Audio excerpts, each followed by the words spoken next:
perdão, ele é fundamental à vida cristã.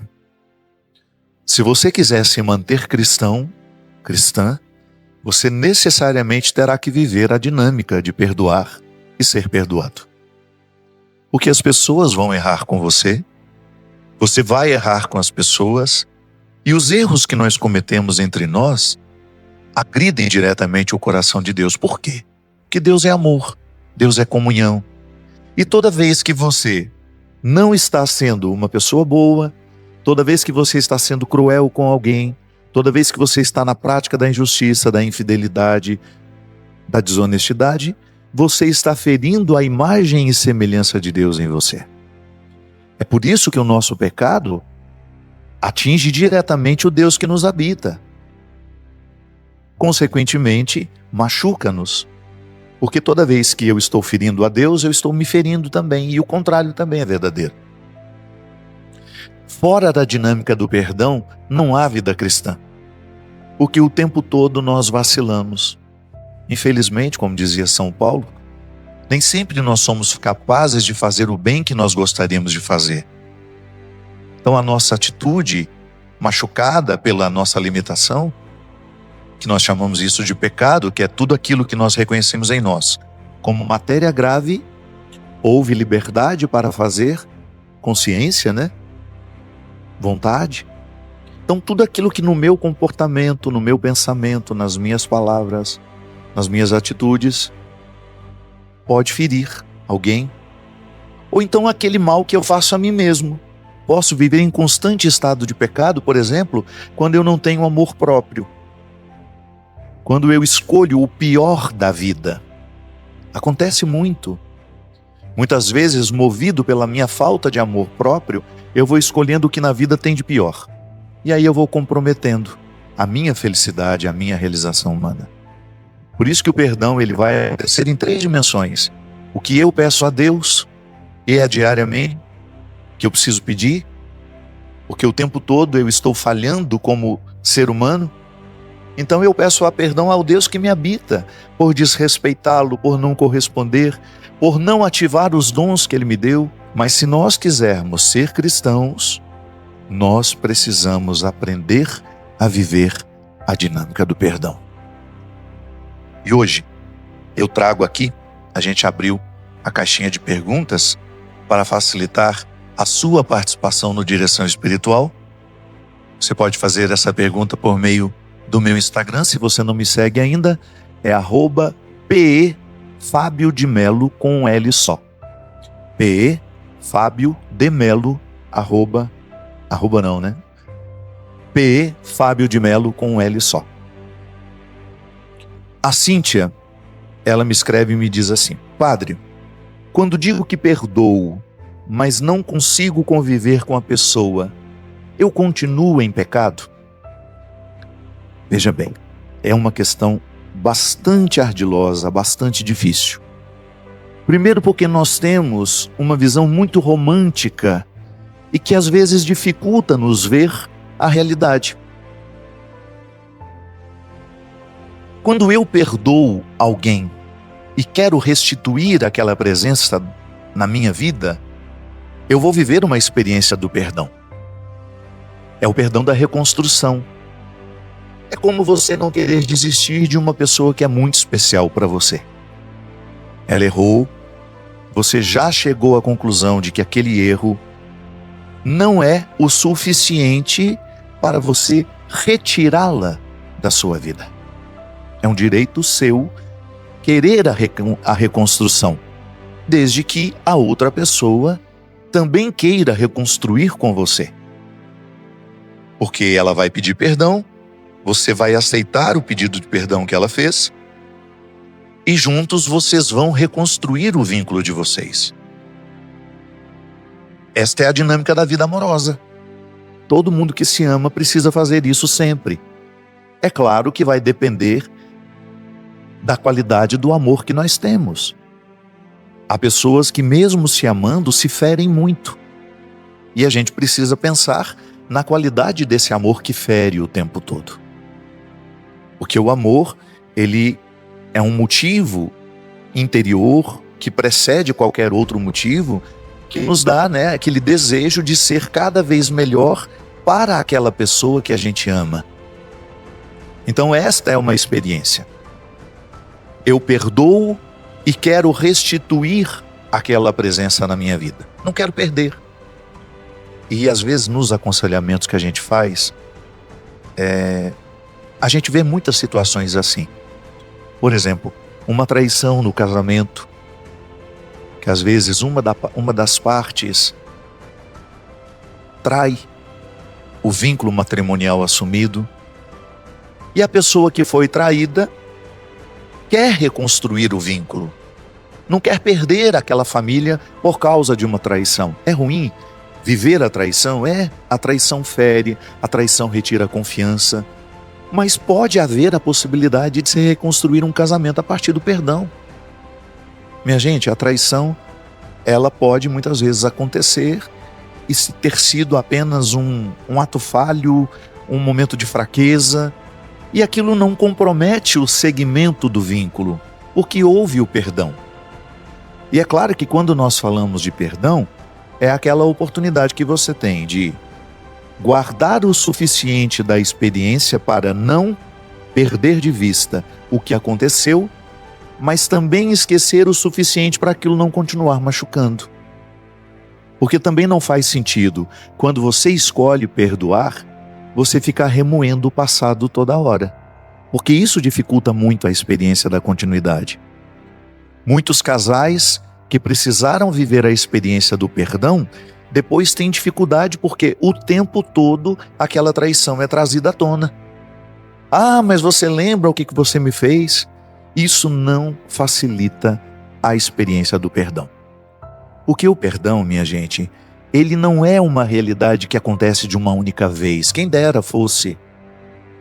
No momento em que você decide, digamos que você, o esposo, te traiu. No momento que você decide perdoá-lo, ali você iniciou um itinerário de perdão. Mas não significa que você já esteja curada. Você tomou a decisão do perdão. E aí, mediante oração, mediante o cultivo da espiritualidade, o Espírito Santo vai lhe ajudando a viver e concretizar a experiência do perdão que você iniciou. E é claro que seu esposo também vai contribuir na reconstrução, na edificação do perdão que você ofereceu a ele. Como? Mantendo-se fiel, estando mais presente, compreendendo a fragilidade que ele despertou em você no momento em que você descobriu a traição. É porque quando você descobre que foi traída, a primeira coisa que lhe ocorre é a insegurança. Meu Deus, não sou suficientemente boa para ele. Ele precisou arrumar uma outra. Então, quando você está reconstruindo a sua experiência conjugal por causa de um perdão que você concedeu, você está em processo de feitura deste perdão. E é claro que seu marido vai ajudar diminuindo essa insegurança que ele provocou em você quando ele traiu. Por exemplo, mãe e filho, o tempo todo a gente precisa se perdoar, porque a gente não quer desistir um do outro. Embora também tenha uma visão romântica, né? Porque às vezes a gente acha que porque é mãe, a pessoa sempre vai ser boa com seus filhos.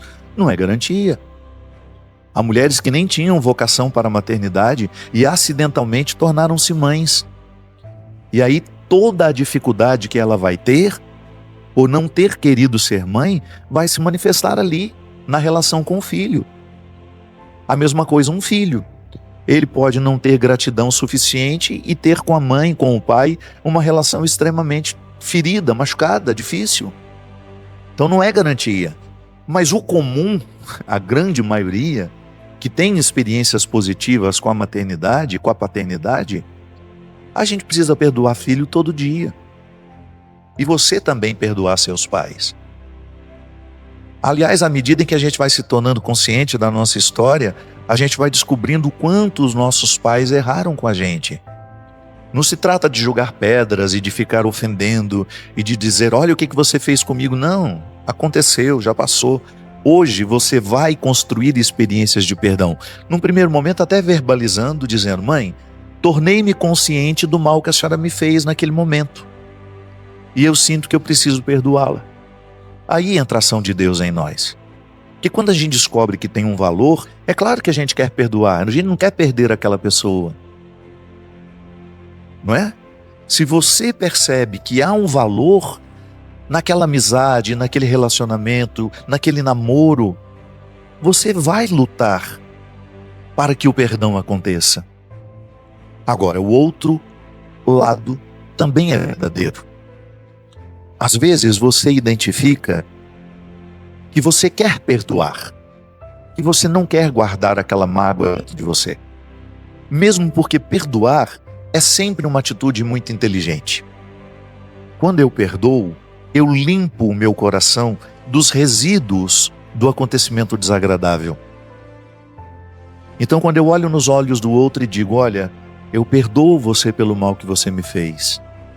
E às vezes até preciso me perdoar por ter permitido o mal que você me fez. Porque às vezes o outro nos machuca é com a nossa autorização. Nós vamos sendo condescendentes, a gente vai percebendo a invasão do outro, a gente vai notando a agressividade do outro, ou até mesmo um temperamento que não condiz muito com o nosso, e aí aquela pessoa é muito invasiva e ela provoca sofrimento na gente o tempo todo.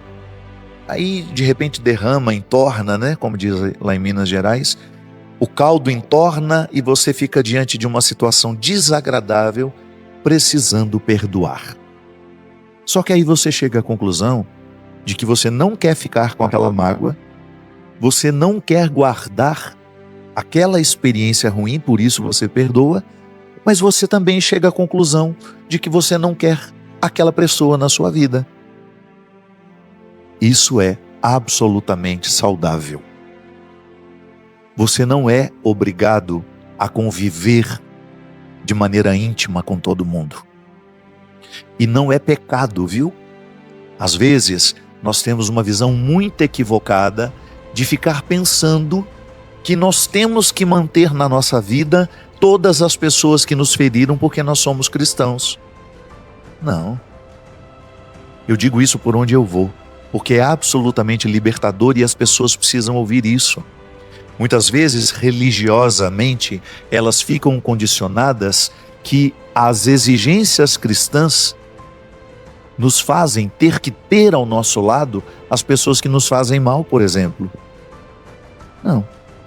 Jesus disse, se o teu braço te leva a pecar, corte-o.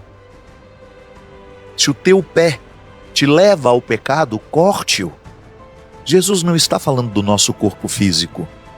Mesmo que se nós fôssemos amputar todas as partes do nosso corpo que nos levam ao pecado, não vai sobrar absolutamente nada de nós. Jesus está falando de estruturas, de pessoas, de situações que nós precisamos eliminar para que a gente possa seguir em paz. Então, muitas vezes, o perdão será uma experiência de continuidade, mas também será uma experiência de ruptura. Você não precisa levar adiante um relacionamento que você já identificou que faz mal a você. E às vezes, minha gente, infelizmente, nós reconhecemos isso até dentro de casa. Porque não é porque é meu irmão que é garantia de que ele me ame, que ele me queira bem. Não. Às vezes é meu irmão e quer o meu mal. Às vezes é meu irmão e tem muita inveja de mim. Olha o primeiro assassinato que é narrado na Sagrada Escritura. É um irmão matando outro irmão.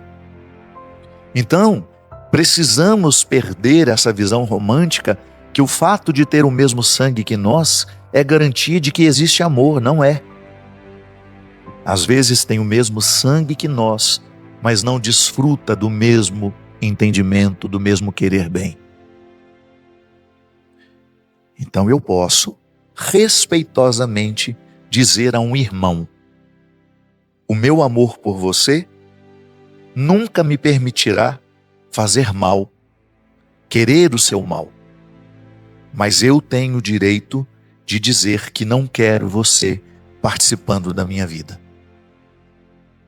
Sim, isso é libertador. Então eu posso perdoar e gentilmente dizer: perdoo, mas não quero mais você comigo. E isso não é pecado. Porque eu já identifiquei que aquele relacionamento nos faz mal. Pecado é quando a gente insiste em levar com a gente uma pessoa que não nos favorece em nada, ou também o contrário. Às vezes eu não favoreço a outra pessoa, porque sou possessivo, porque sou invejoso. Então eu sou um peso na vida do outro. E ele tem todo o direito de honestamente olhar nos meus olhos e dizer: Fábio, não quero mais você na minha vida. E por mais que isso me doa, eu preciso aceitar. Porque infelizmente eu não consegui com ele aquilo que eu consegui com a maioria das pessoas. Porque também não é assim: eu errei com aquela pessoa, eu vou errar com todo mundo. A não ser que você tenha um desvio de caráter.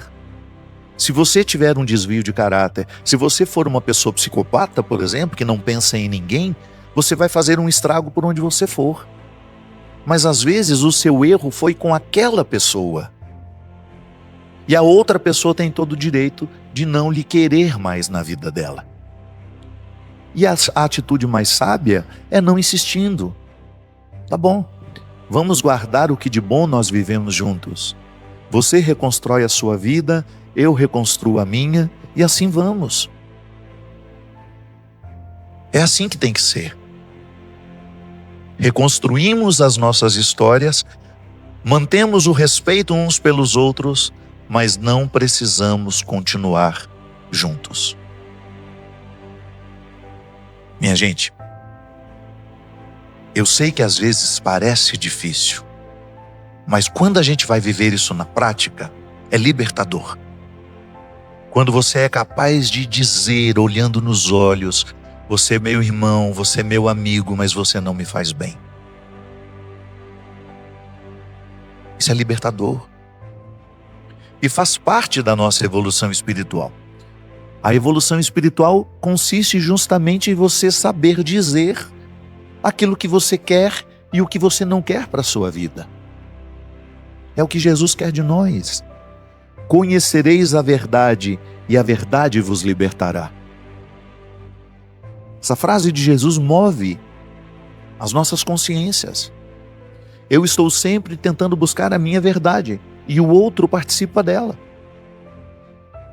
Agora, se eu quero seguir com o outro, se eu já cheguei à conclusão de que não me faz bem, eu tenho o direito de não seguir com ele e não estar em estado de pecado. E o outro a mesma coisa.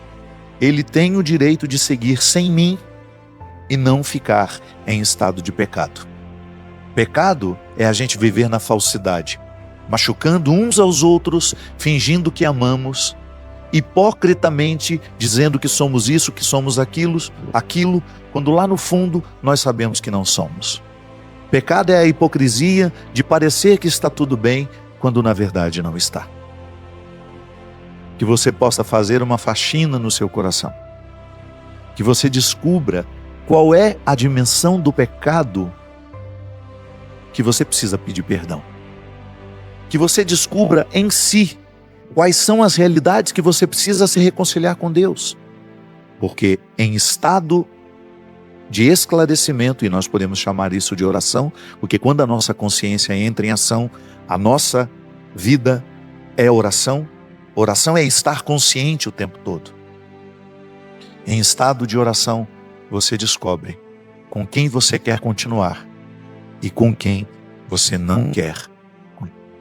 Perdoe o que vale a pena, perdoe o que você quer que siga.